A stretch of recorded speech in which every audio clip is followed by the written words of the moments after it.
Thank you for joining me for Just a Thought.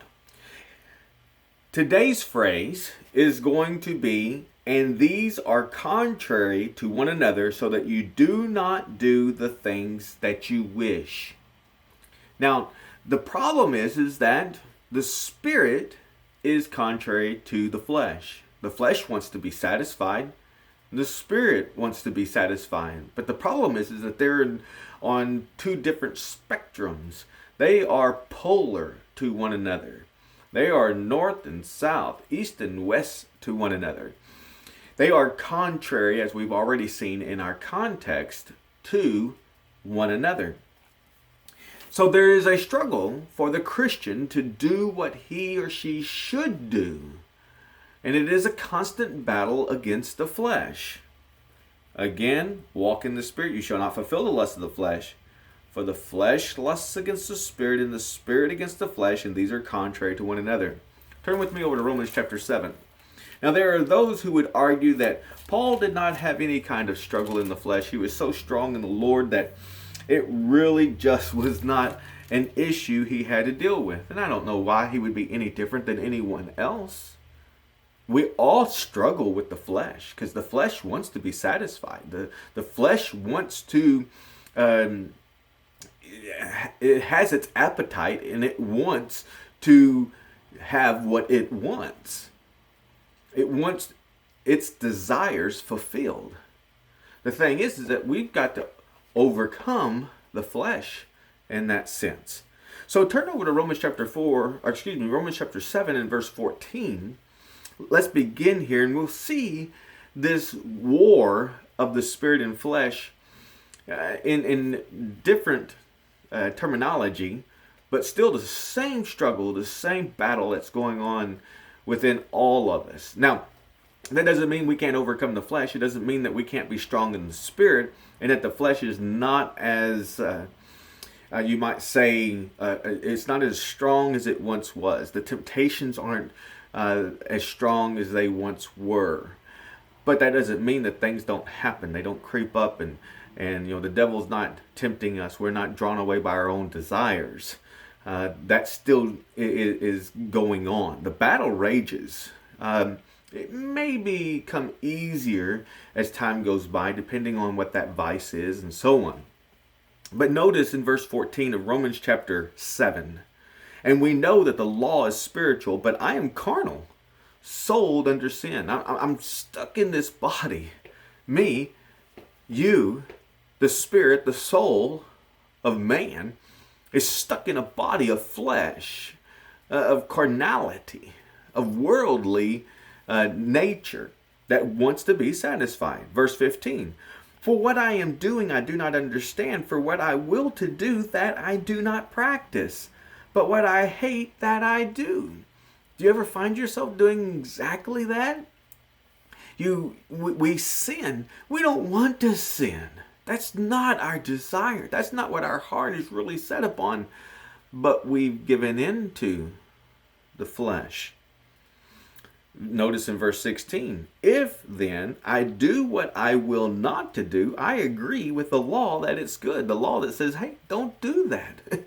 Don't commit that sin. That's unrighteousness. It's an unholy act. It's not of God. It's not of the Spirit of God. Now, he goes on to verse 17, and now it is no longer I who do it, but sin that dwells in me. See, I've given up my power and have allowed the flesh, the carnal part of my dual being, to take control.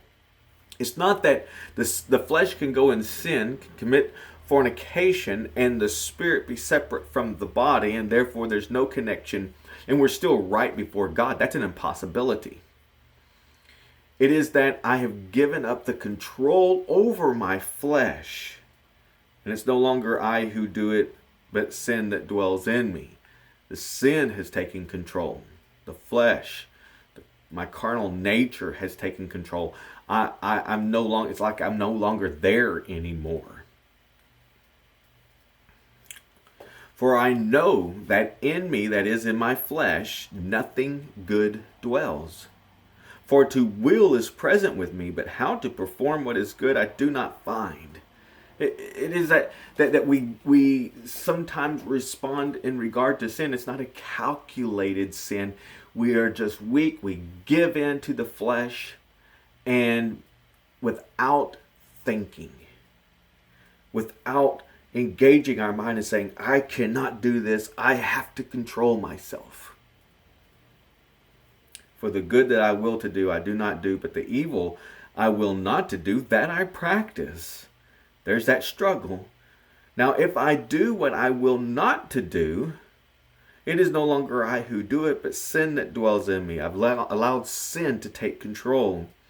I find then a law that evil is present with me, and know the one who wills to do good.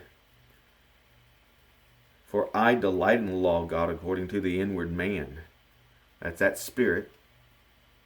But I see another law, or something that's more controlling in my members, warring against the law of my mind. And that's the idea of the spirit, knowing what I should do, but not doing it. And bringing me into captivity to the law of sin, which is in my members. That is our struggle constantly. Now, that doesn't mean that we sin all the time, but I'm saying that the spirit has to fight at all times against the flesh, the carnal side of the dual being, the spirit and the flesh of man.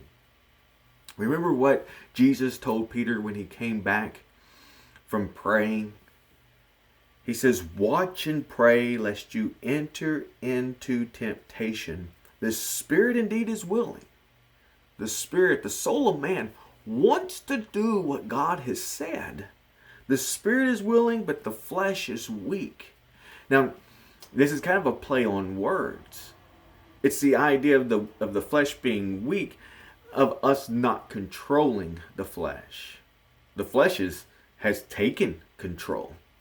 We've given up in the spirit, in the soul of man, to allow sin to rule over us. I encourage you to turn over to Genesis chapter 4 and consider the conversation that God has with Cain. Cain, before he goes and murders his brother, because he's very upset that God rejected his sacrifice. See what God reasons with him. We've got to control our flesh. We've got to allow the spirit to rule in our lives. It's a challenge. It's not going to be easy because they are contrary to one another. And so we end up doing the things that we do not wish. And the things that we wish to do, we do not.